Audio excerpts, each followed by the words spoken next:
Hey guys, today I'm going to be taking a drawing that I created back when I was either 13 or 14, and I'm going to redraw it 10 years later. Oof. So here I'm going to have the original sketch that I made when I was either 13 or 14 here on the left side of the screen, while I draw the new one on the right side of the screen. Well, for most of the screen, anyway. When I reposted my first sketchbook ever video, I actually got several suggestions asking me to redraw things from that book. And if you want to check out that sketchbook from when I was 13, I'll have a link anywhere links can be.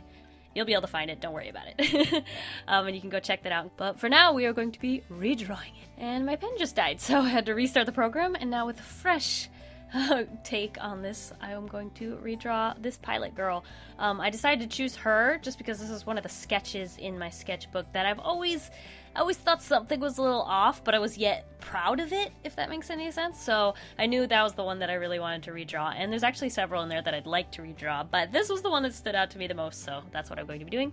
Anyway, I noticed off the bat that there were some things with her, you know, her design, like her costume or her pilot's uniform, that just stuck out as something's wrong with them, and like they might not physically be able to be an actual thing that you could wear, if that makes any sense. So that was the first thing I went into, was just, I looked up, you know, bomber jackets and different costumes or uniforms that a pilot would wear. So I wanted to make this a little bit more realistic, if that was possible, and, you know, redesign her while I'm redrawing her, because not only have my skills improved in the last 10 years, but I am more aware of how fabrics work and, you know, costumes and uniforms and different types of clothing that would be worn for different types of, you know, jobs, like a pilot. So that was something I looked into. Anyway, you notice that I actually changed her hand and moved it up to holding her goggles, because when I'm drawing characters, something that I've learned over the last 10 years, again, that's going to be a theme,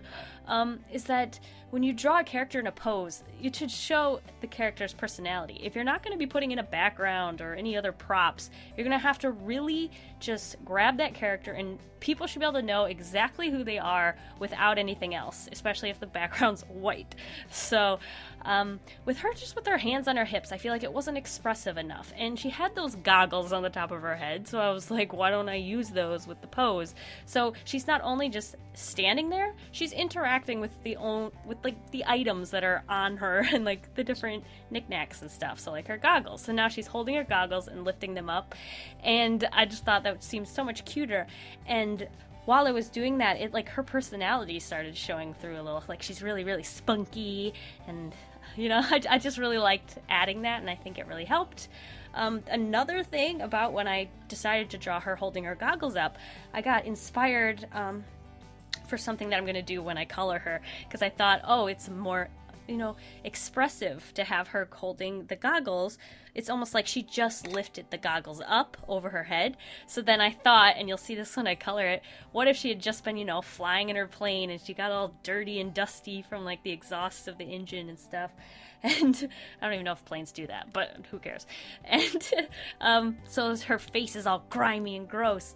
So when she moved the goggles up, she'll be all clean where the goggles used to be. So it just, you know, you never know where a little something something's gonna come and give you a little bit more inspiration and help you, you know, really finish off the piece. You may have also noticed that I gave her a mullet. Anyway, now that the line art is all done and I've basically decided on everything. I'm so glad I didn't stick with those really poofy pants. I had it in my head that they would work, but they just didn't. They looked so weird. So I definitely slimmed down her pants, made them a little bit more form-fitting, and I like those a lot better. I feel like they'll fit in the cockpit better, if that makes any sense. But anyway, I'm adding in the colors. This is just where I'm adding in all the base colors. And you'll notice I started with this sort of desaturated light purple. And that is what I've used for my color scheme. Back when I did that color scheme theory video, I've learned a lot just by using that. And people are like, well, that doesn't really teach you anything. But I don't know, I just feel like I've learned by cheating. I've somehow learned. I mean, I don't think that's cheating, but anyway, you can watch the color theory video if you want to know what I'm talking about. But I feel like it's really helped me. Anyway, what I did was I put down that purple color, and then now every time that I add a color on top, I keep sampling or, you know, stealing the color from the purple. And then I will move that, I don't know which bar you would call that, but when you, in your color picker, there's usually the big square that shows this how saturated or how light the color is, and then on the right you can change the hue. Oh, there, I got the word. The hue tool, but like the hue slider.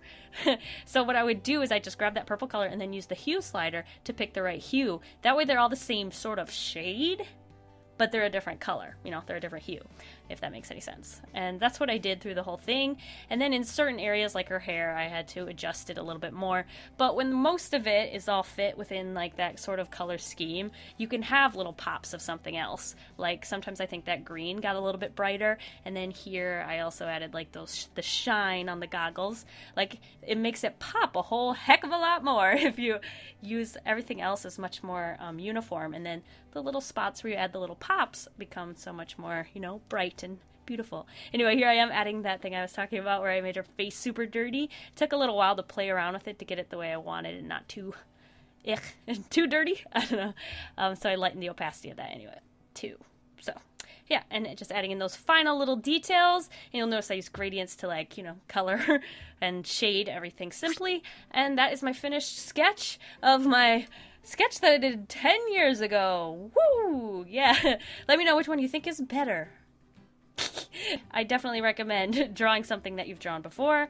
It's a whole new learning experience just to see how much you've improved, especially something that you've done 10 years ago. I know a lot of you probably are 10 years old, so that's not possible, but yeah, definitely try it. Anyway, thank you guys for watching. I hope you all have a delicious evening, and I'll see you guys all next week in a brand new video. Bye!